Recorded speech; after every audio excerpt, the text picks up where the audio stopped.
बिस्मिल्लाहिर्रहमानिर्रहीम। तो बेटा आज की क्लास में हम ट्रायल बैलेंस से वो रिजल्ट प्रोड्यूस करना चाह रहे हैं जो हम ला रहे थे कहाँ पर, अकाउंटिंग इक्वेशन के एंड पर। हम चाहते हैं कि हमारा ट्रायल बैलेंस भी उसी रिजल्ट में कन्वर्ट हो जाए। तो हमें चाहिए कि हम डिफरेंसेस चेक करें कि भाई वो क्या चीज़ें हैं जो अकाउंटिंग इक्वेशन में नहीं दिख रही लेकिन ट्रायल बैलेंस में दिखाई दे रही।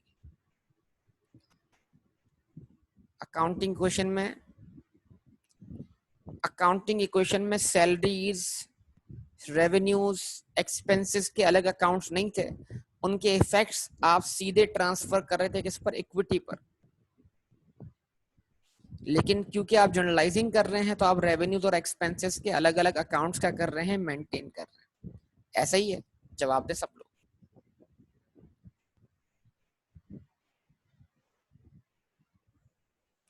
अब आप सबकी बहुत ज्यादा पार्टिसिपेशन चाहिए होगी और भरपूर रिस्पॉन्स चाहिए होगा।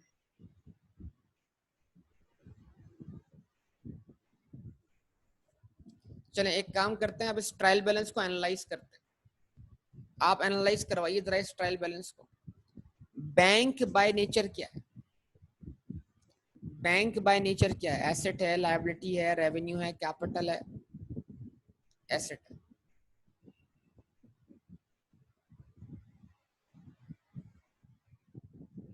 ठीक है जी।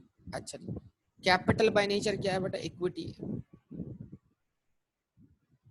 इन्वेंट्री बाय नेचर क्या है?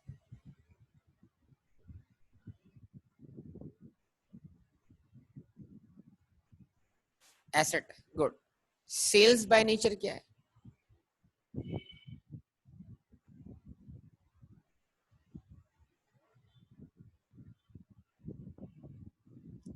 सेल्स बाय नेचर रेवेन्यू है ना।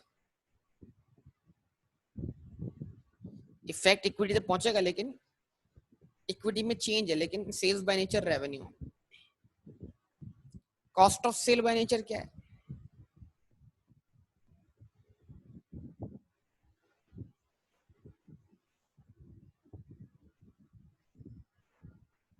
एक्सपेंस है। कॉस्ट ऑफ सेल एक्सपेंस है। रेवेन्यू को जनरेट करने की कॉस्ट है, एक्सपेंस है। अब अगर आपको शुरू के दिए हुए लेक्चर्स की बेसिक्स पॉइंट्स याद नहीं है तो प्लीज आप उसको रिकॉल करें, जाकर रजिस्टर चेक करें जो मैंने नोट्स आपको बनवाए थे। Assets are equal to equity plus liability with revenue और एक्सपेंसेस जो इंट्रोड्यूस करवाए थे, वहां की आप लिस्ट चेक करें। अच्छा जी, रेंट एक्सपेंस तो एक्सपेंस लिखा हुआ है। ऑफिस इक्विपमेंट क्या है बेटा? एसेट है। सही है। ड्राइंग्स क्या है? ड्राइंग्स कॉन्ट्रा इक्विटी है। कॉन्ट्रा इक्विटी, कॉन्ट्रा कैपिटल है। ठीक है जी, सही है।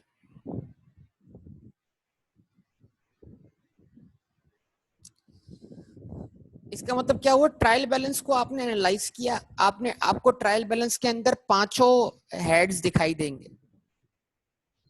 5 हेड्स ऑफ अकाउंट होता है, लेकिन क्योंकि अभी हमारे पास इसमें कोई लायबिलिटी एग्जिस्ट नहीं करती तो इसलिए हमें यहाँ पर एसेट दिख रहा है, इक्विटी दिख रही है, एक्सपेंस दिख रहा है और रेवेन्यू दिख रहा है। 4 हेड्स दिख रहे हैं। पांचवा हेड नहीं है क्योंकि इस क्वेश्चन में कोई लायबिलिटी एग्जिस्ट नहीं करती। यस और नो? जवाब दीजिए सब लोग। आप सबके एनालिसिस का मुंतजिर हूं कि आप लोग सब पार्टिसिपेट कर रहे हैं और मुझे जवाब दे रहे हैं। इस ट्रायल बैलेंस में हमें 4 हेड्स दिखाई दे रहे हैं। एक मिसिंग है, वो मिसिंग कौन सा है? लायबिलिटी, क्योंकि कोई लायबिलिटी एग्जिस्ट नहीं करती इस क्वेश्चन में। वरना ट्रायल बैलेंस में आमतौर पे पांचों के पांचों हेड्स दिखाई देते हैं। ठीक है। अब इस ट्रायल बैलेंस के जरिए, अब ये समझिए जरा, मैं आपको आज क्या समझाने जा रहा हूं, इस चीज को देखिएगा। ये पेपर में ट्रायल बैलेंस हमारे लिए क्वेश्चन होता है। ये ट्रायल बैलेंस जो होता है ना, क्वेश्चन फॉर्म में आता है हमारे पास। बाज दफा सोल्यूशन भी होता है, बनाना भी होता है, लेकिन ज्यादातर ये हमारे पास किस शक्ल में होता है कि ये ट्रायल बैलेंस दिया हुआ है, क्वेश्चन क्वेश्चन आपको बोल दिया। यानी मतलब समझे कि ये बॉब वाला ट्रायल बैलेंस जो है ये आपके लिए क्या है? क्वेश्चन है।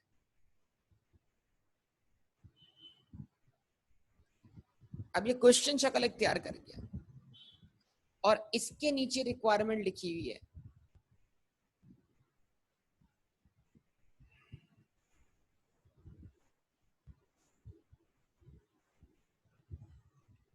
क्या लिखा हुआ है? रिक्वायर्ड नंबर 1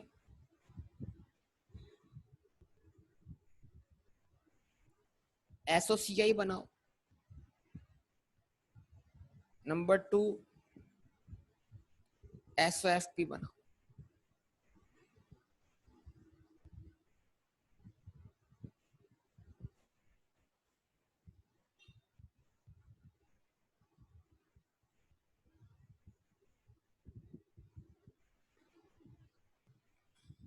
ठीक है जी। अब आप बोलेंगे क्या है सर ये SOCI?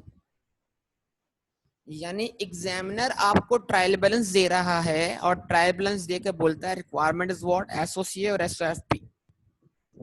समझ जाना अच्छे तरीके से, पेपर का 15 से 20 नंबर का एक सवाल पक्का है। इतना आसान नहीं होगा जितना आसान अभी हम कर रहे हैं, लेकिन आसानी से ही शुरुआत होगी और आगे बढ़ते चले जाएंगे और आगे भी आसानियां होनी है। बस शर्त यह है कि बंदा हाजिर दिमाग हो, बातों को सही तरह समझ रहा हो, जिस चेन को कंटिन्यू किया है उसी, कुछ नया नहीं कर रहे होंगे, बस फॉर्मेट एक नया देखने को मिल जाएगा। सिखा दिया सब कुछ, यकीन करें जो कुछ भी होगा आगे चल के वो सब कुछ मैंने आपको अकाउंटिंग इक्वेशन में सिखा दिया। अगर आप उससे सही से जुड़े हुए हैं तो फिर आपके लिए आगे आने वाली कोई चीज नई चीज नहीं होगी, वो बेस होगी आपकी।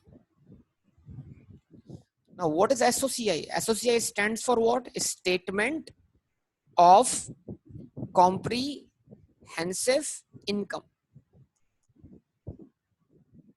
क्या बोला बेटा मैंने? SOCI stands for Statement,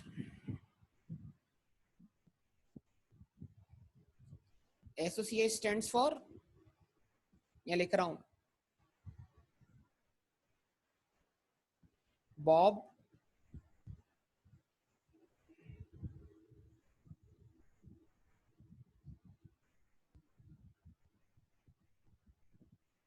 statement of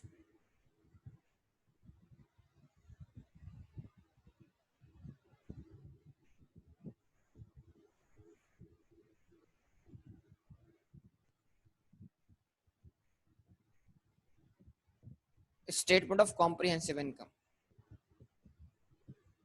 for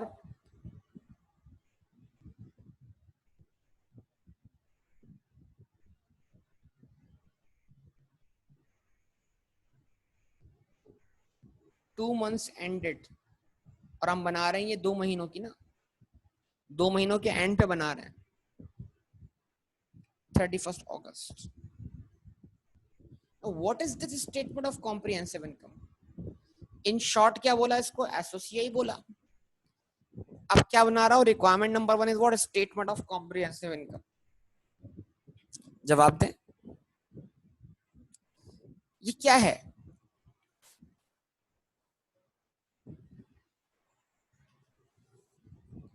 accounting equation में जो 2 आइटम्स हमें नहीं दिख रहे थे, जो कि इक्विटी में शामिल कर दिए गए थे, 3 आइटम बोल सकते हैं वैसे तो, लेकिन बुनियादी तौर पे हम 2 आइटम की बात करेंगे। अकाउंटिंग इक्वेशन में जो 3 आइटम्स है, 2 आइटम्स है जो हमें अल्टीमेट रिजल्ट में दिखाई नहीं दे रहे थे, बल्कि वो इक्विटी में शामिल कर दिए गए थे। वो 2 आइटम कौन से थे? रेवेन्यूज और एक्सपेंसेस। यस और नो? रेवेन्यूज इक्विटी में ऐड हो गए थे और एक्सपेंसेस इक्विटी में से लेस हो गए थे। जवाब दीजिए सब। अब करना क्या है, सुनिएगा बेटा। अब करना यह है कि आपके ट्रायल बैलेंस में से आपने 2 चीजें पिक करनी है। वो 2 चीजें क्या है बेटा? एक रेवेन्यू और दूसरा एक्सपेंस। तो स्टेटमेंट ऑफ कॉम्प्रिहेंसिव इनकम एक ऐसी स्टेटमेंट है जिसमें हम अपने रेवेन्यूज को, अपने रेवेन्यूज में से अपने एक्सपेंसेस का करते हैं, मैच करते हैं। तो जरा बताइए, जब हम अपने रेवेन्यूज में से अपने एक्सपेंसेस मैच करेंगे तो हमें क्या मिलेगा?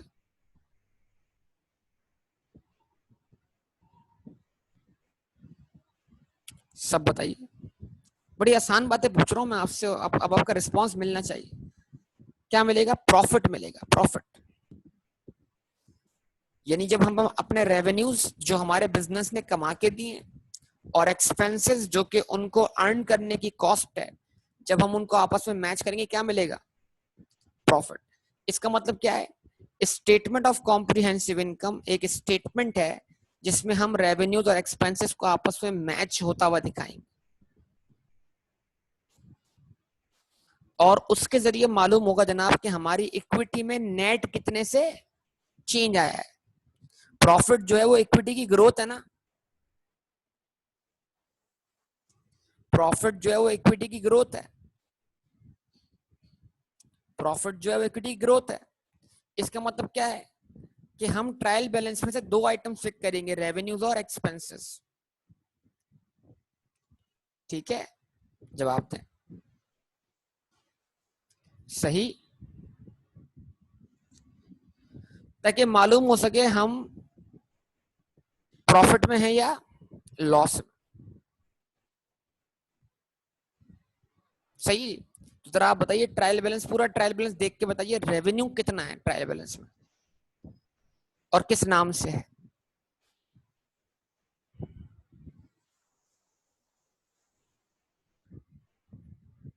रेवेन्यू कितना है और किस नाम से है, आप सब देख के बताइए, सब लोग बताइए। रेवेन्यू सेल्स के नाम से है और कितना है?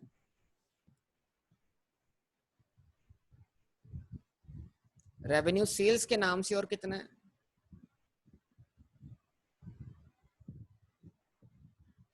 अच्छा, यानी स्टेटमेंट ऑफ कॉम्प्रिहेंसिव इनकम शुरू हुआ बेटा किससे? सेल्स से। लेकिन जब भी मैं सेल्स लिखूं मुझे एक और चीज भी सोचनी चाहिए कि सेल का कॉन्ट्रा भी है, सेल्स रिटर्न। मिसाल के तौर पे अगर आपने 100 रुपए की सेल की और 10 रुपए का रिटर्न किया है, आपके कस्टमर्स ने आपको, तो सेल्स का बैलेंस मिलेगा आपको ट्रायल बैलेंस की क्रेडिट साइड पर, और सेल्स रिटर्न का बैलेंस मिलेगा आपको ट्रायल बैलेंस की डेबिट साइड पर। तो इसका मतलब क्या हुआ? 100 की गुड्स आपने बेची हैं, 10 की गुड्स लौट के वापस आपके पास आई हैं, तो आपने नेट गुड्स कितने की बेची? आपने नेट गुड्स कितने की बेची?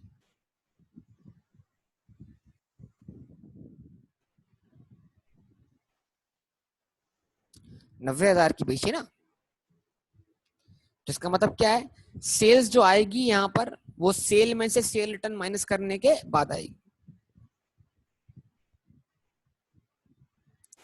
अभी क्योंकि बॉब वाले क्वेश्चन में कोई सेल रिटर्न तो नहीं है सेल रिटर्न। आपको इस पूरे बड़ा छोटा सा ट्रायल बैलेंस में शुरू कर रहा हूँ ना, इसलिए तो शुरू कर रहा हूँ कि आपके मतलब आपको कोई परेशानी ना हो। बताइए, बॉब वाले क्वेश्चन में कोई सेल रिटर्न है? नहीं है, तो मैंने सेल लिख देनी है, एक स्टेटमेंट बना रहा हूँ, सेल लिख देनी है। कितनी लिख देनी है सेल बेटा?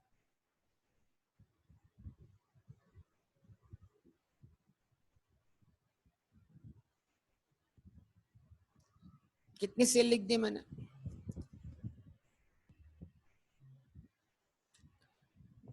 11,050 की मैंने सेल लिख दी,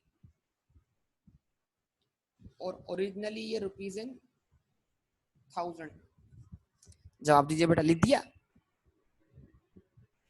रिस्पॉन्स करते जाइए बेटा। सही है।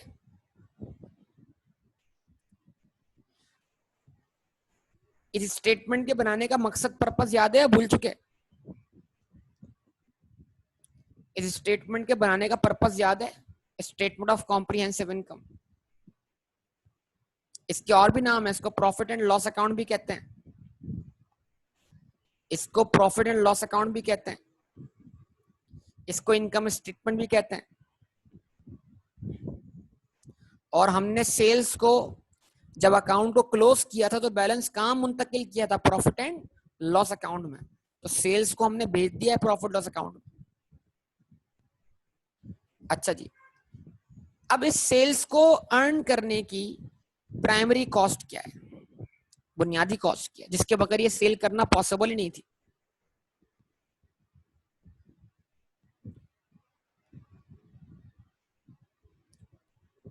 इस सेल को परफॉर्म करने की प्राइमरी कॉस्ट क्या, उस कॉस्ट को किस नाम से पुकारा जाएगा? इन्वेंट्री तो नहीं, जो इन्वेंट्री बिक चुकी है उसको हम क्या नाम देंगे?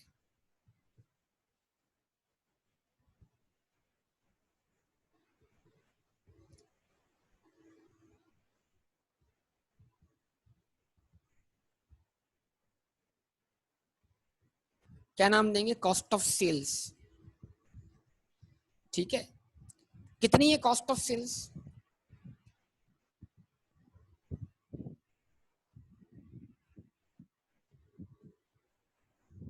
कितनी है कॉस्ट ऑफ सेल्स? 9,000। तो अगर मैंने सेल्स का बैलेंस पॉजिटिव लिखा है तो कॉस्ट ऑफ सेल का बैलेंस उसके अपोजिट है, डेबिट बैलेंस है। तो जब दोनों को मैच कर रहा हूं तो क्या लिखूं? कॉस्ट ऑफ सेल को पॉजिटिव लिखूं, नेगेटिव लिखूं? जवाब दें, सब लोग सोच के बताइएगा, दिमाग चलाइएगा बेटा, लॉजिकली सोचिएगा। सेल के अगेंस्ट कॉस्ट ऑफ सेल को क्या लिखूं? पॉजिटिव लिखूं, नेगेटिव लिखूं? कॉस्ट ऑफ सेल सेल्स में ऐड कर दूं या कॉस्ट ऑफ सेल सेल में से लेस करूं? क्या निकालना है? प्रॉफिट्स निकालना है ना। तो रेवेन्यूज माइनस एक्सपेंसेस, ये मैंने कमाया और इसमें से मेरे खर्चे हुए। तो खर्चे जो हैं वो अपने रेवेन्यू से माइनस किए जाते हैं या ऐड किए जाते हैं? खर्चे खर्चों में ऐड हो जाएंगे, लेकिन रेवेन्यूज के अगेंस्ट खर्चे क्या होंगे? माइनस होंगे। तो कितना अमाउंट है भाई? 9,000।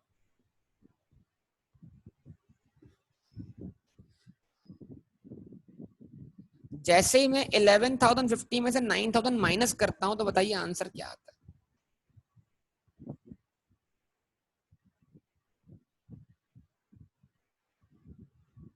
बताइए आंसर क्या आया?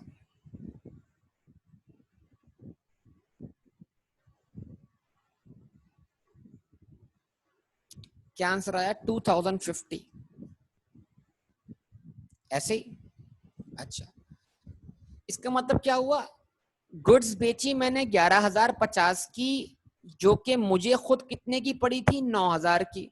तो इस तरह मैंने ग्रॉस कितना प्रॉफिट कमाया? मैंने गुड्स बेच के डायरेक्टली कितना प्रॉफिट कमाया? 2,050। जैसे आप सेल में से कॉस्ट ऑफ सेल लेस करते हैं, जो प्रॉफिट आता है उस प्रॉफिट को आप बोलते हैं ग्रॉस प्रॉफिट।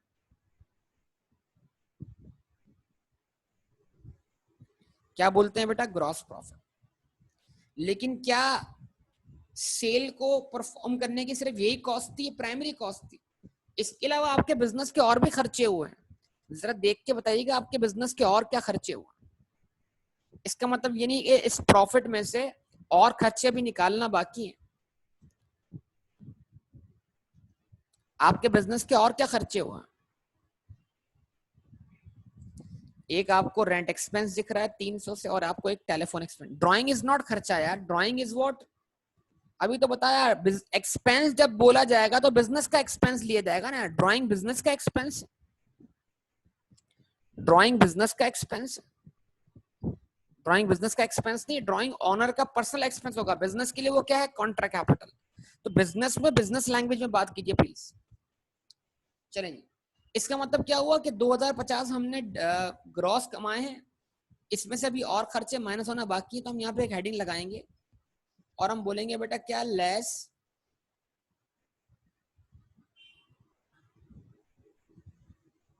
एक्सपेंसेस।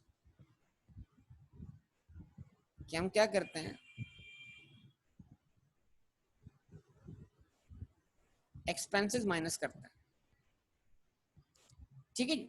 अब वो एक्सपेंसेस दो आपको किस नाम से दिख रहे हैं? सर एक एक्सपेंस दिख रहा है हमें रेंट के नाम से,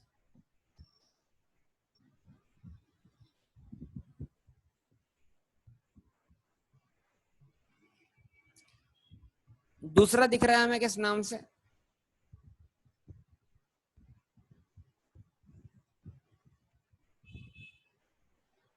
टेलीफोन एक्सपेंस के नाम से। जवाब दें। तो रेंट एक्सपेंस कितना दिख रहा है ट्रायल बैलेंस की डेबिट साइड पर?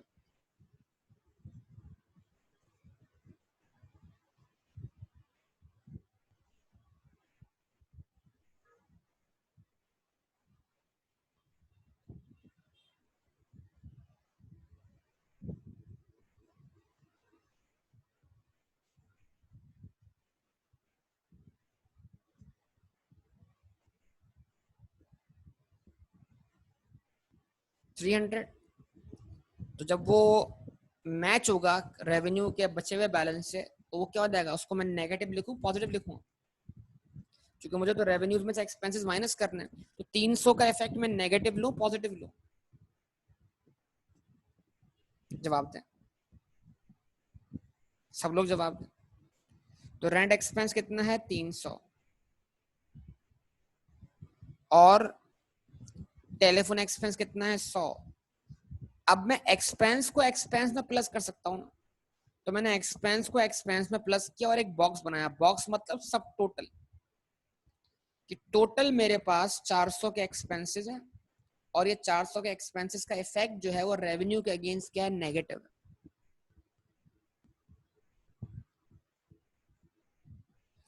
अब 2050 में से आप 400 क्या कर दो बेटा, माइनस कर दो, 1650।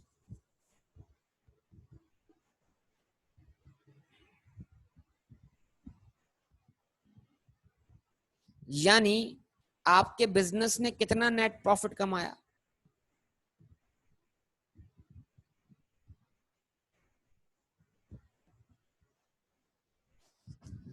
आपके बिजनेस ने कितना नेट प्रॉफिट कमाया, आपके बिजनेस को ये 2 मंथ में कितना मुनाफा हुआ, 1650। अब जब 1650 बिजनेस से कमाए, इसमें से ऑनर अब घर भी लेकर गया ना, इस कमाए हुए में से ऑनर विड्रॉ करके घर लेकर गया, तो इस कमाए हुए में से बिजनेस से कितना विड्रॉ करके ऑनर घर ले गया, जरा बताइए।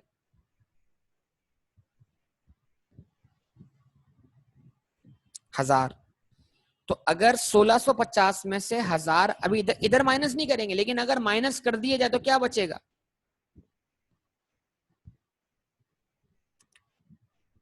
1650 में से 1000 अगर माइनस कर दिया तो बेटा क्या बचेगा, 650। ये 650 जो है वो इक्विटी का नेट चेंज है। अब इक्विटी ट्रायल बैलेंस में कितने से लिखी हुई है, इक्विटी ट्रायल बैलेंस में कितने से लिखी हुई है, इक्विटी ट्रायल बैलेंस में कितने से लिखी हुई है, देख के बताओ ना, 10,000 से। जबरदस्त। तो इक्विटी ट्रायल बैलेंस में लिखी हुई है 10,000 से, इक्विटी में जो चेंज आया है वो 650 से आया है, तो 10,000 प्लस 650, जरा फाइनल आंसर निकाल लो।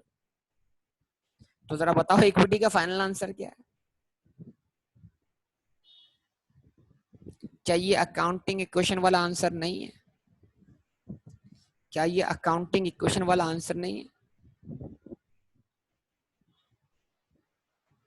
वही हो गया, वही तो करना है बेटा, लेकिन इतने प्रोसीजर्स के बात करना। तो कहा क्यों हमारे पास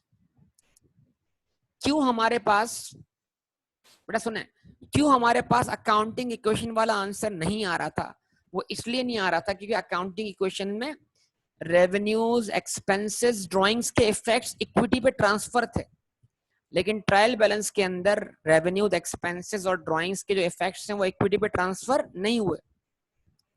तब हमें क्या करना है, सबसे पहले हमें एक स्टेटमेंट बनानी है, इसका नाम है स्टेटमेंट ऑफ कॉम्प्रिहेंसिव इनकम। उसमें 2 चीजों को मैच करवाना है, रेवेन्यूज माइनस एक्सपेंसेस, और रेवेन्यू में से एक्सपेंस माइनस करते हुए सबसे पहले प्राइमरी एक्सपेंस माइनस करवाना है, कॉस्ट ऑफ सेल, फिर निकलेगी ग्रॉस प्रॉफिट। ग्रॉस प्रॉफिट के बाद आपको लेस करने हैं आपके फर्दर एक्सपेंसेस, तो मिल जाएगा नेट प्रॉफिट। अब 1650 किसने कमाए, ये 1650 जो नेट प्रॉफिट है, किसका नेट प्रॉफिट है, ये बॉब का नेट प्रॉफिट है, ये बॉब के बिजनेस की ग्रोथ है, यस और नो। यानी 1650 ये शो कर रहा है कि बॉब के रिसोर्सेज में ग्रोथ आई है कितने से, 1650। इनिशियली तो उसने कैपिटल इन्वेस्ट कर दिया था 10,000, लेकिन अब उसके पास 10,000 ग्रो करके कितने बन गए, 1650 बन गए, लेकिन उसमें से वो 1,000 रुपए घर ले गया, तो वो ग्रोथ कम होकर कितनी रह गई है, 650। लेकिन बिजनेस में असल ग्रोथ जो हुई थी ना, वो कितने की हुई थी, 1650 की हुई थी। बिजनेस के रिसोर्सेज ने बिजनेस को 1650 रुपए कमा के दिए थे। क्या ख्याल है?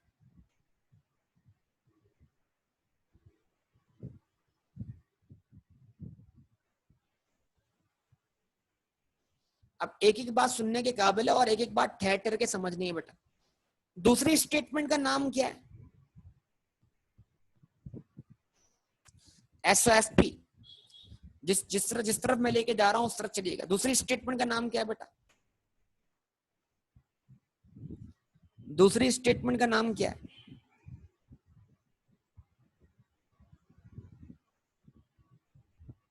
रिस्पॉन्स करते हैं बेटा। दूसरी स्टेटमेंट का नाम क्या है? Statement of financial position.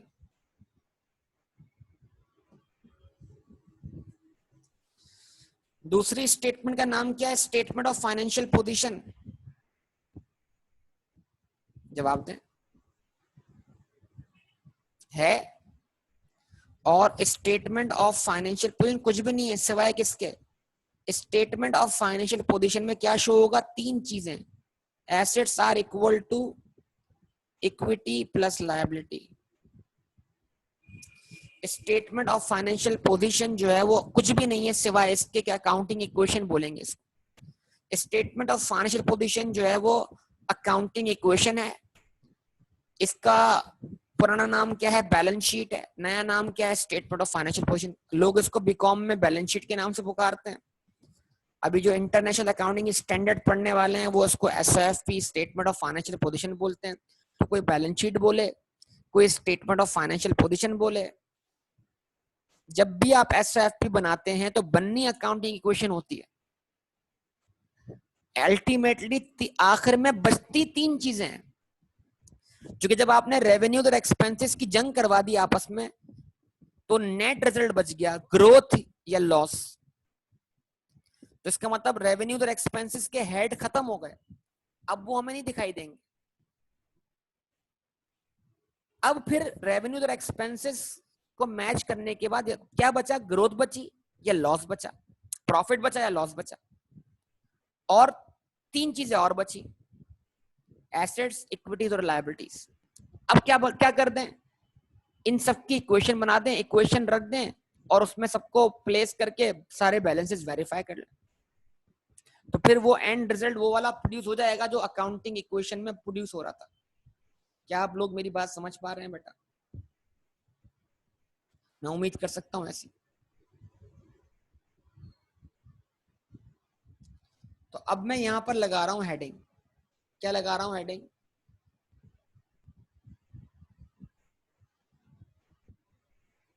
Bob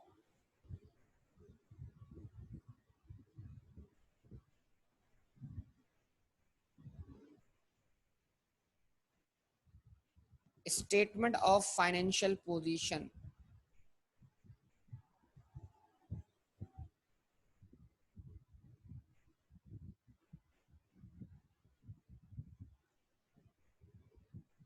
as on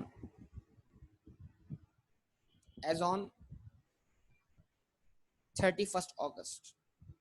अब अगर गौर करें तो ऊपर मैंने टर्म इस्तेमाल की है फॉर द पीरियड एंडेड या फॉर द मंथ एंडेड, और यहां पे लफ्ज इस्तेमाल किया है एज ऑन। एज ऑन का मतलब क्या है कि यहां पर सब कुछ होने के बाद जो बचेगा, जो बैलेंस सीडीज होंगे वो आएंगे, बचे हुए बैलेंसेस। एसेट के क्लोजिंग बैलेंस क्या है, बैंक बैलेंस कितना बचा हुआ है, इन्वेंट्री कितनी बची हुई है, ऑफिस इक्विपमेंट कितना बचा हुआ है। तो एज ऑन का मतलब क्या है? Closing picture. SOFP क्या है? एक्टिविटी। वहां पर पूरे 2 मंथ्स की एक्टिविटी दिखाई दे रही है। 2 मंथ्स की सेल कितनी थी, 2 मंथ्स की कॉस्ट ऑफ सेल कितनी थी, 2 मंथ्स के खर्चे कितने थे। तो वहां इस्तेमाल हुआ फॉर द मंथ एंडेड। वहां पर 2 मंथ्स की एक्टिविटी पूरी दिख रही है। SOFP के लिए इस्तेमाल किया एज ऑन, 2 मंथ्स की एक्टिविटी होने के बाद अब हमारी पोजीशन क्या है। तो जरा इन लफ्जों पे गौर कीजिएगा। ऊपर फॉर द मंथ एंडेड लिखा है, यहाँ पर एज ऑन लिखा है। वो एक्टिविटी परफॉर्म करने के बाद आज हमारी पोजीशन क्या है, आज हमारे पास कितने एसेट्स और कितनी लायबिलिटीज और कितनी इक्विटीज हैं। समझ पा रहे हैं क्या बोल रहा हूं मैं आपके साथ? ठीक है।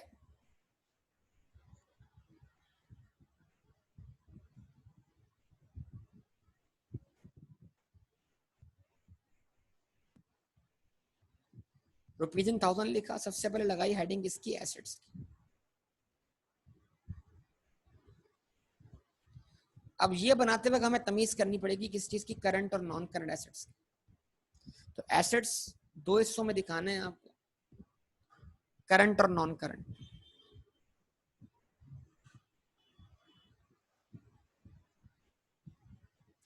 अब आप बताइए आपको एसेट्स कितने दिख रहे हैं ट्रायल बैलेंस में?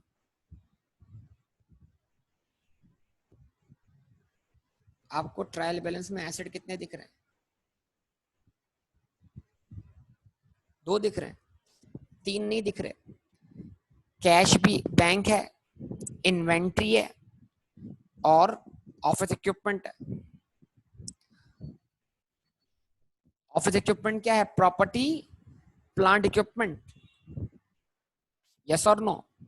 तो जब office equipment property plant equipment है तो वो बाय नेचर करंट एसेट है। तो एसेट वो, लेकिन वो करंट है या नॉन करंट है?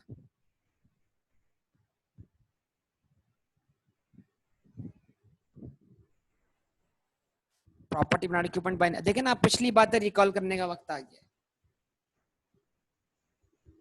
उन्होंने बेटा याद है सारी बातें, ये वो करंट है नॉन करंट है?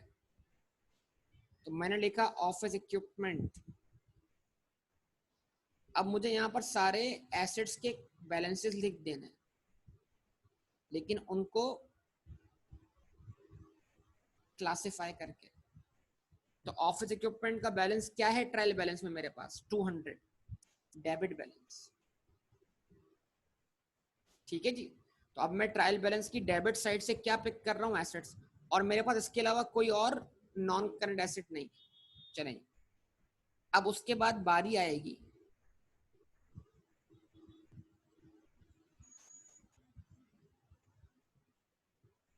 करंट एसेट्स की।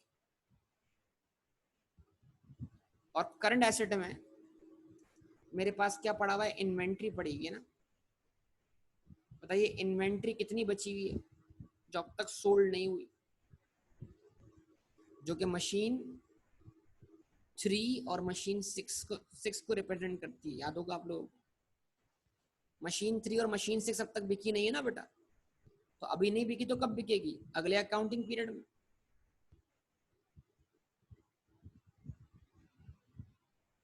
जवाब दो बेटा, समझ पा रहे हो मैं क्या कर रहा हूं?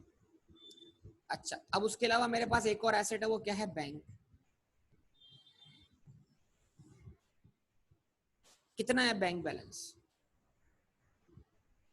850। तो अब मेरे पास current assets non current asset तो दिख रहे हैं, टोटल कितने? 200। लेकिन करंट एसेट के बहुत सारे होंगे, तो मुझे क्या करना पड़ेगा? एक बॉक्स बनाना पड़ेगा। बॉक्स का मतलब क्या? सब टोटल। अगर मैं 9600 में 850 क्या कर दूं? ऐड कर दूं, तो ये किस बात को शो करेगा कि मेरे पास टोटल कितने करंट एसेट्स हैं? तो ये सम कितना हो जाएगा बेटा? ये सम हो जाएगा 10,450।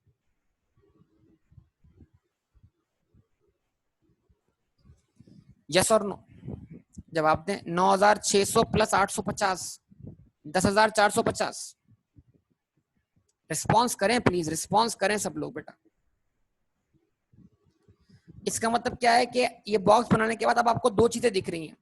आपके पास 200 के नॉन करंट एसेट्स हैं और आपके पास 10,450 के करंट एसेट्स हैं। तो जब आप करंट और नॉन करंट का सम कर दोगे तो कुल मिला के आपके पास टोटल कितने एसेट्स हुए बेटा? 10,450 करंट और 200 नॉन करंट, यानी टोटल एसेट साइड वेरीफाई हुई 10,650। जवाब नहीं दिया बेटा आप। लेफ्ट हैंड साइड पे आंसर आ गया 10,650। अब राइट हैंड साइड को उसके बराबर प्रूफ करना है।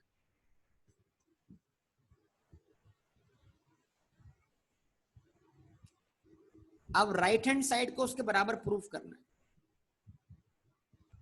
अब राइट हैंड साइड पे क्या होता है इक्वेशन, अकाउंटिंग इक्वेशन में कितनी चीजें होती हैं, दो चीजें होती है ना, ये अकाउंटिंग इक्वेशन की लेफ्ट हैंड साइड हो गई। अब क्या चाहिए बेटा, अकाउंटिंग इक्वेशन की राइट हैंड साइड चाहिए।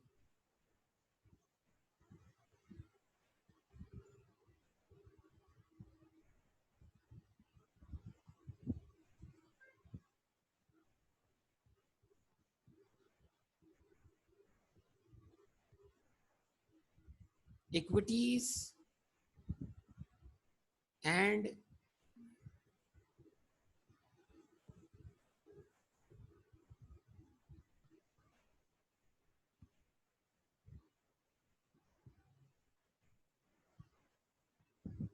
लायबिलिटीज,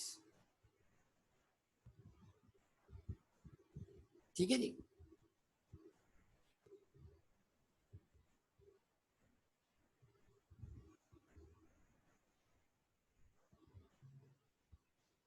अब आप मुझे बताइए, अकाउंटिंग इक्वेशन के अंदर कोई लायबिलिटी तो नहीं, सॉरी अभी ट्रायल बैलेंस के अंदर ऊपर जो दिया हुआ है हमें, ऊपर दिए गए ट्रायल बैलेंस में कोई लायबिलिटी तो मौजूद नहीं है। देख के बताइए कोई लायबिलिटी मौजूद है? अच्छा, इक्विटी मौजूद है, कितने से मौजूद है?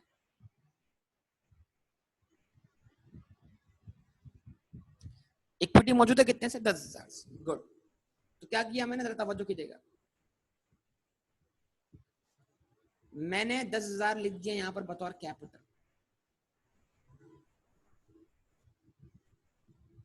कि मेरे बिजनेस में मैंने इस साल के स्टार्ट पे कितना कैपिटल इन्वेस्ट किया था, 10,000। लेकिन 10,000 तो वो बैलेंस था जो मैंने ओरिजिनली इन्वेस्ट किया था। क्या इस 10,000 में साल भर में ग्रोथ नहीं आई? क्या इस 10,000 में साल भर में ग्रोथ नहीं आई? या इस 10,000 में 2 महीने के अंदर कोई ग्रोथ नहीं आई? जवाब दें, सब लोग बताएं बेटा, सब पार्टिसिपेट करें। आई है बेटा? कितने से आई है? कितने से आई है? अमाउंट बताइए, ढूंढ के बताइए। प्रॉफिट कितने से कमाया? 1650। तो आप बोलेंगे जनाब एड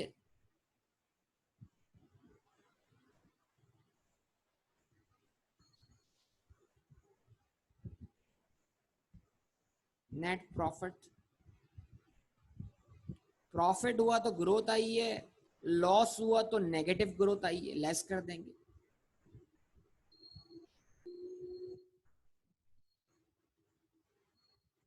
₹10,000 कैपिटल में मैंने कितना प्रॉफिट कमाया? 1650 रुपए। अब ये 1650 जो मैंने प्रॉफिट कमाया, ये बिजनेस में ही रहने दिया, इसमें से घर भी कुछ लेकर गया? इसमें से कुछ घर लेकर गया हूं, कुछ निकाला है बिजनेस में से?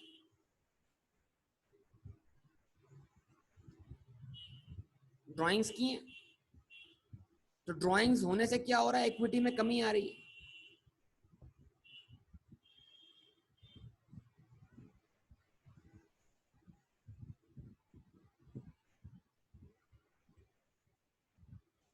कितने से कमी आ रही है?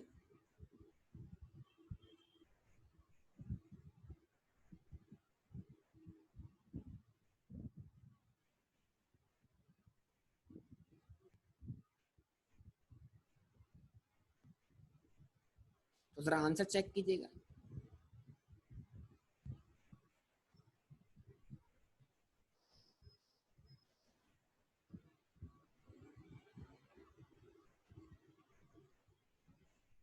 $10,650। Left hand side is equal to right hand side. अब इसमें मैंने लेफ्ट एंड राइट नहीं बनाया, बस ऊपर एसेट लिख दिए, नीचे इक्विटी और लायबिलिटी लिख दी। लेकिन है ये शो, इक्वेशन को शो कर रहा है ना, left hand side is equal to right hand side. Yes और नो? जवाब दें। तो जनाब ये देखें, आपका एंड रिजल्ट जो है वो क्या हो गया? आपका एंड रिजल्ट क्या हो गया?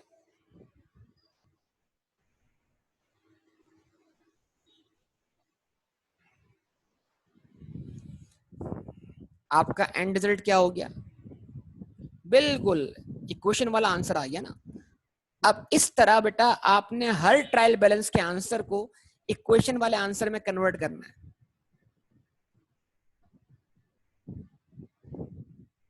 सेम तो है बोथ साइड, लेकिन वो आंसर वही वाला आना चाहिए। At the end answer equation वाला ही आएगा।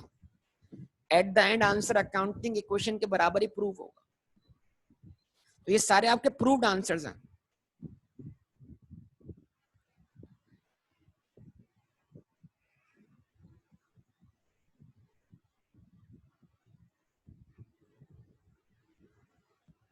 जवाब दें।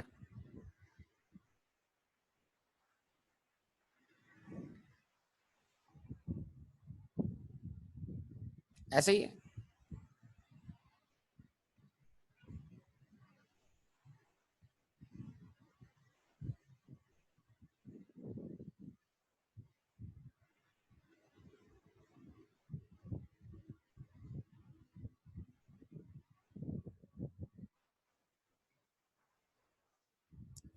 अब मैंने क्या किया? कुछ भी नहीं किया। जरा देखिए, ये एक फॉर्मेट है और ये फॉर्मेट फॉलो करना जरूरी है हमारे लिए। लेकिन अगर हम फॉर्मेट फॉलो ना करें तो हमें क्या देखने को मिलेगा? बिल्कुल, लायबिलिटी अगर होंगी तो फिर वो कैपिटल सम होने के बाद नीचे ऐड कर देंगे। जाहिर सी बात है, asset are equal to equity plus liability, add ही होगी ना यार। इक्वेशन देखो ना होने, एसेट्स आर इक्वल टू, ऊपर सारे एसेट आ गए तो नीचे क्या आएंगे? इक्विटी और लायबिलिटीज। एसेट्स सारे फाइनेंस हुए इक्विटी और लायबिलिटी से, तो लायबिलिटी प्लस होंगी ना बेटा उसमें आगे। इक्वेशन में क्या कर रहे थे आप? इक्विटी और लायबिलिटी का सम कर रहे थे या कुछ और कर रहे थे?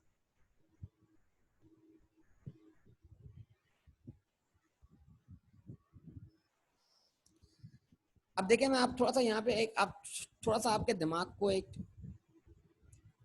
आपके सोच के अंदाज को बदलने जा रहा हूँ। असल में हमारे सामने चीजें होती हैं, हम देख नहीं पा रहे होते। हमने कुछ भी नहीं किया, हमने ट्रायल बैलेंस को ट्रायल बैलेंस की शक्ल में रखा है बेटा।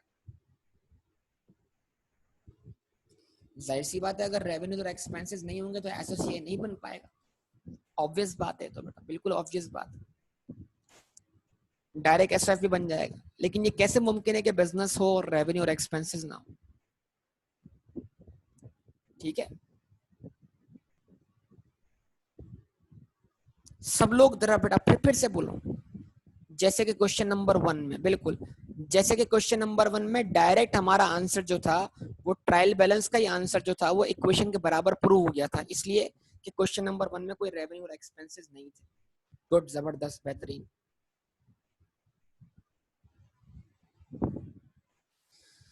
हाँ जी, अब सब लोग सारी बातें छोड़ें, सब लोग ट्रायल बैलेंस देखें। देख रहे हैं ट्रायल बैलेंस सब लोग? रिस्पॉन्स करें मुझे ताकि मैं बात शुरू करूं अपनी। सब लोग देख रहे हैं ट्रायल बैलेंस? अच्छा, बताइए ट्रायल बैलेंस में रेवेन्यू सेल्स कहां लिखा हुआ है? क्रेडिट साइड पे लिखा हुआ है, डेबिट साइड पे लिखा हुआ है?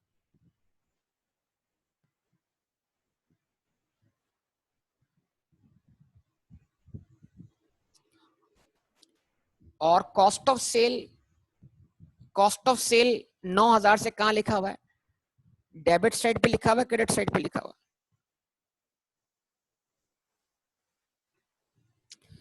अब सवाल है कि क्या मैं कॉस्ट ऑफ सेल को डेबिट से क्रेडिट पे ले जा सकता हूं?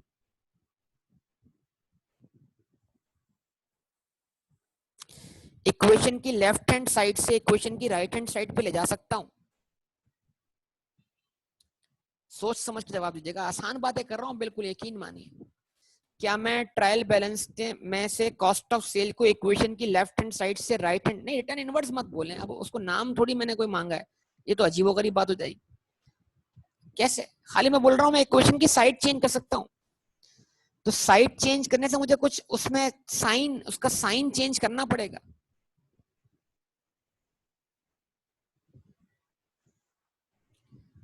क्या करना पड़ेगा? नेगेटिव करना पड़ेगा। अब जरा देखिएगा सब लोग,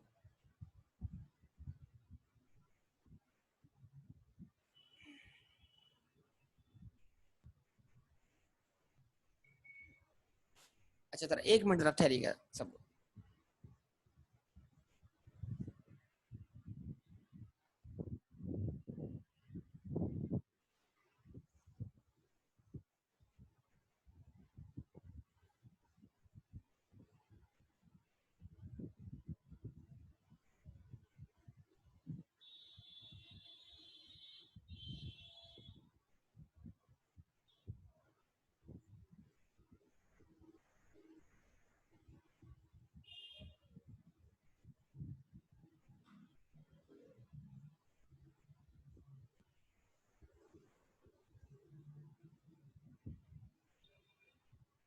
ठीक है जी।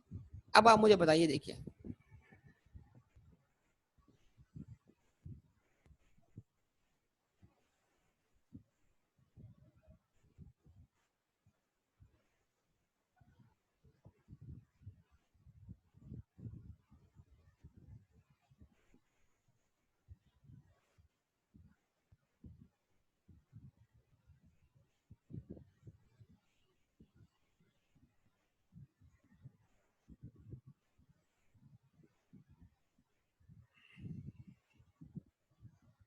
अच्छा, अब आप सब लोग जरा देखिएगा इस चीज को।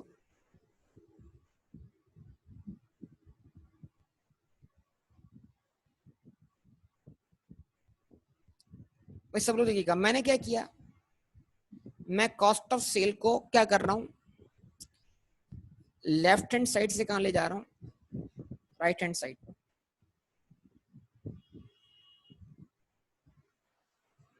सही किया मैंने? जवाब दीजिए।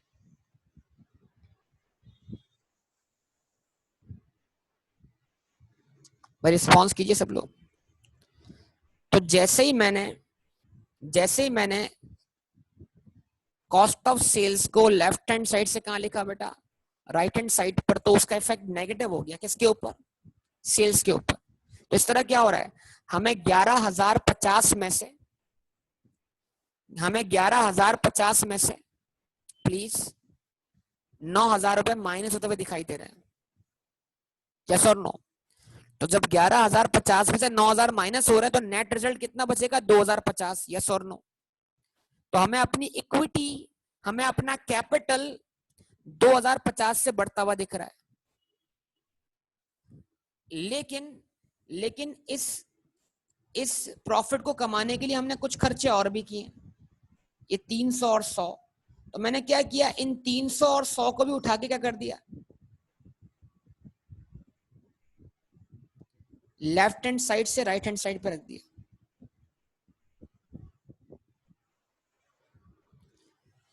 तो जैसे ही मैंने 2050 में से 300 और 100 और माइनस कर दिया, तो बताइए क्रेडिट साइड पर रेवेन्यूज माइनस एक्सपेंसेस का इफेक्ट, रेवेन्यूज माइनस एक्सपेंसेस का इफेक्ट कितने से आ गया, 1650 से आया। भाई सब पार्टिसिपेट करें प्लीज, ध्यान दें, यकीन माने बात दिमाग में बैठ जाएगी। हुनैन बेटा खास तौर पर 11,050 में से 9,000 भी माइनस हुए, 300 भी माइनस हुए और 100 भी माइनस हुए। तो अब नेट इफेक्ट कितना बच रहा है, 1650 बच रहा है कि नहीं बच रहा? इसका मतलब 10,000 की इक्विटी में, 10,000 की इक्विटी में रेवेन्यू में से एक्सपेंसेस माइनस करने के बाद 1650 की ग्रोथ आ रही है। इस ग्रोथ को हमने क्या नाम दिया, प्रॉफिट का, और प्रॉफिट हमने ऐड किया। मतलब हमने बैलेंस शीट बनाते वक्त 10,000 में 1650 इस तरह ऐड होते हुए दिखा है। रेवेन्यू और एक्सपेंसेस को मैच करने के लिए हमने एक अलग स्टेटमेंट बना दी। हम सेम स्टेटमेंट में उसको मैच नहीं करते, वरना क्या होगा, चीजें आपके लिए कॉम्प्लिकेटेड हो जाएंगी। ये काम हमने अलग से परफॉर्म कर लिया, लेकिन हकीकत में ये काम ऑन उसी उसी ट्रायल बैलेंस में परफॉर्म हो सकता है। अभी ट्रायल बैलेंस छोटा है तो सब कुछ दिखेगा आपको, ट्रायल बैलेंस का साइज लार्ज हो गया तो परेशानी बढ़ जाएगी। तो जरा बताइए, जब 11,050 में से कॉस्ट ऑफ सेल और एक्सपेंसेस माइनस हुए तो नेट रिजल्ट बचा 1650। अब 1650 में से हम घर कितना ले गए, ये कौन बता रहा है, ये कौन बता रहा है, ड्राइंग बता रही है। तो ड्राइंग को भी मैं लेफ्ट हैंड साइड से कहां ले आया बेटा,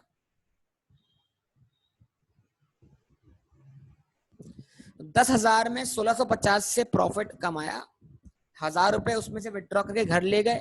तो जरा बताइए, अब आप क्रेडिट साइड का सम कर लीजिए, तो क्रेडिट साइड का सम अब कितना आएगा,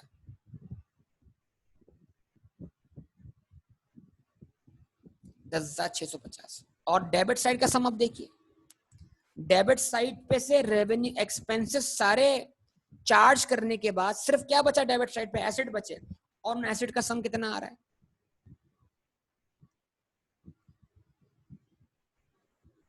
तो क्या अब ये ट्रायल बैलेंस वही रिजल्ट प्रोड्यूस नहीं कर रहा जो कि अकाउंटिंग इक्वेशन प्रोड्यूस कर रही थी।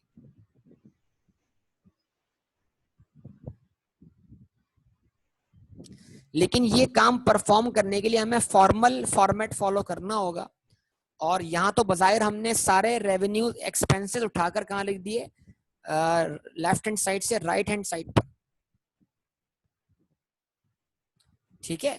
लेकिन हम ये काम अलग से परफॉर्म कर रहे हैं, तो जब हम रेवेन्यूज और एक्सपेंसेस को मैच करवाने के लिए एक अलग स्टेटमेंट बना रहे हैं, तो उस स्टेटमेंट को हम नाम दे रहे हैं स्टेटमेंट ऑफ कॉम्प्रिहेंसिव इनकम। काम हम वही कर रहे हैं, लेकिन उस काम को हम अलग से परफॉर्म होता हुआ दिखा रहे हैं। हम चाहें तो वही काम हम ट्रायल बैलेंस में परफॉर्म कर सकते हैं, लेकिन ये एक प्रॉपर फॉर्मल वे नहीं है परफॉर्म करने का। इन शॉर्ट, हमने नेट प्रॉफिट निकाल लिया, और नेट प्रॉफिट निकाल कर इक्विटी बढ़ाई, उस इक्विटी में से ड्रॉइंग्स ही लेस करवा दी, रिजल्ट वही का वही आ गया।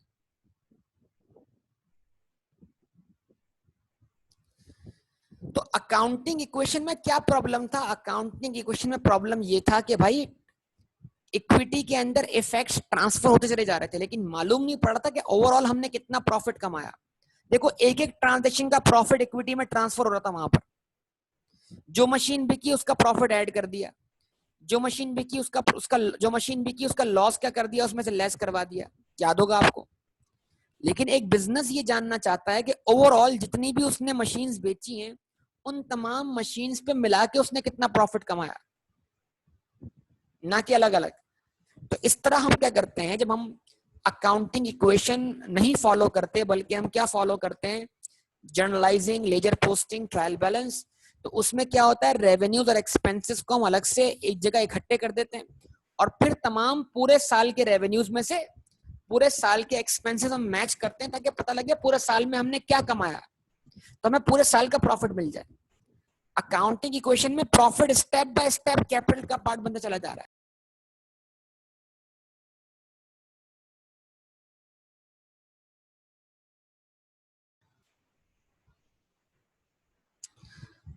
अकाउंटिंग इक्वेशन में प्रॉफिट जो है वो स्टेप बाय स्टेप इक्विटी का पार्ट बन रहा है, लेकिन इस सिस्टम में रेवेन्यू सारे अलग लिख दिए गए, एक्सपेंसेस सारे अलग लिख दिए गए, और रेवेन्यू और एक्सपेंसेस अलग लिखने के बाद ट्रायल बैलेंस से उनको पिक किया गया, उनको आपस में मैच किया गया, और ये सब कुछ करने के बाद एक पूरे पूरे पीरियड का, चाहे वो पीरियड 12 महीने हो, चाहे वो पीरियड इस केस में 2 मंथ्स है, तो पूरे 2 महीने का इकट्ठा प्रॉफिट निकाला गया। क्या ख्याल है? जवाब दें। तो उम्मीद करता हूं बेटा आपको ये तमाम बातें समझ में आई होंगी। तो ये हमारा आज का टॉपिक था। तो आज का टॉपिक क्या था हमारा? Statement of comprehensive income and statement of financial position. यकीन कीजिए बच्चे जो हैं वो इनके भी रट्टे मारते हैं, फॉर्मेट के खाली वैल्यूज पुट करते हैं, और उनको बोलते हैं रेवेन्यू यहाँ रख दो, एक्सपेंस यहाँ रख दो, रिजल्ट आया उसको ट्रांसफर कर दो। रट्टे मार रहे होते हैं। फिलहाल तो आ गई, अभी जब ट्रांजेक्शन बढ़ेंगे तो तुम बोलोगे अरे इतनी सारी ट्रांजेक्शंस।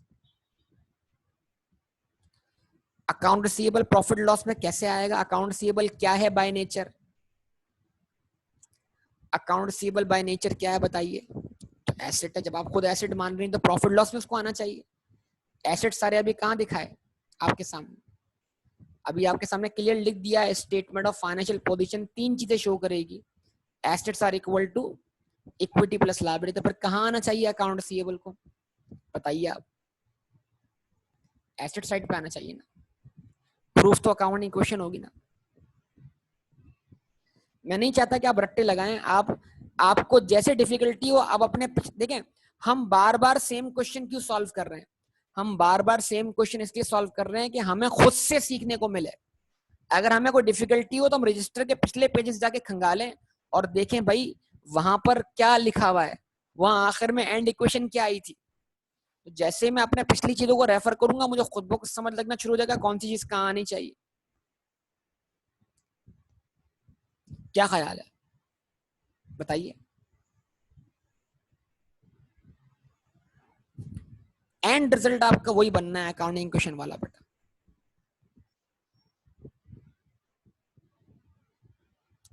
तो सबसे पहले करना ये है कि ट्रायल बैलेंस रीड करना है, उसमें देखना है क्या एसेट है, क्या एक्सपेंसेस हैं, क्या रेवेन्यूज हैं, क्या लायबिलिटीज हैं, क्या इक्विटीज हैं। ठीक है। फिर उसके बाद रेवेन्यूज और एक्सपेंस को पिक करके एक स्टेटमेंट बना देनी है, उसका नाम क्या होगा, स्टेटमेंट ऑफ कॉम्प्रिहेंसिव इनकम। उसका एक नेट रिजल्ट निकालना है। फिर एसएफपी बनानी है, उसमें तमाम एसेट सम कर देने हैं, और तमाम एसेट सम करने के बाद इक्विटी साइड पे आना है, उसमें कैपिटल जो ट्रायल बैलेंस में लिखा हुआ है वो उठाना है, और उसमें नेट प्रॉफिट क्या करना है, ऐड कर देना है, ड्रॉइंग्स लेस कर देनी है, तो आपको क्लोजिंग कैपिटल मिल जाएगा।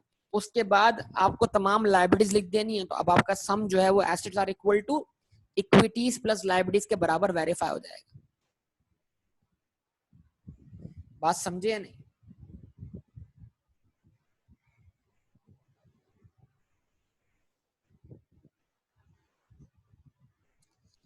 तो उम्मीद की जा सकती है बेटा आपसे।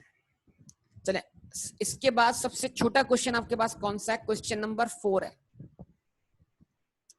क्वेश्चन नंबर 4, तो क्वेश्चन नंबर 4 का आपके पास ट्रायल बैलेंस होगा।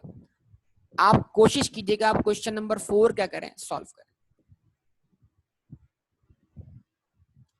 और बाकी जिन लोगों ने अब तक लेजर पोस्टिंग और ट्रायल बैलेंस कंप्लीट नहीं की, मैं फिर बोलूंगा बराए मेहरबानी कंप्लीट कर लीजिए। हो जाएगा कंप्लीट बेटा।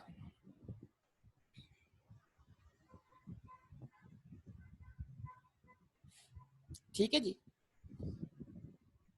तो आज तक इतना ही रखेंगे बेटा, इसको आगे लेके चलेंगे मजीद।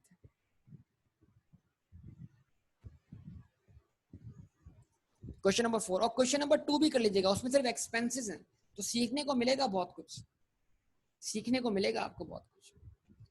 हाँ, एक क्लास अभी स्टार्ट कर रहे हैं।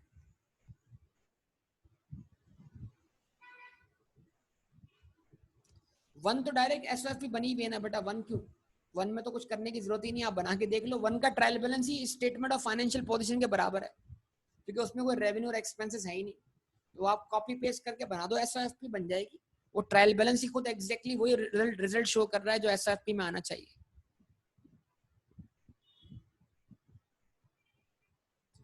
ठीक है, तो इंशाल्लाह फर्दर बातें अगली क्लास में होंगी। ओके बेटा, अल्लाह हाफिज।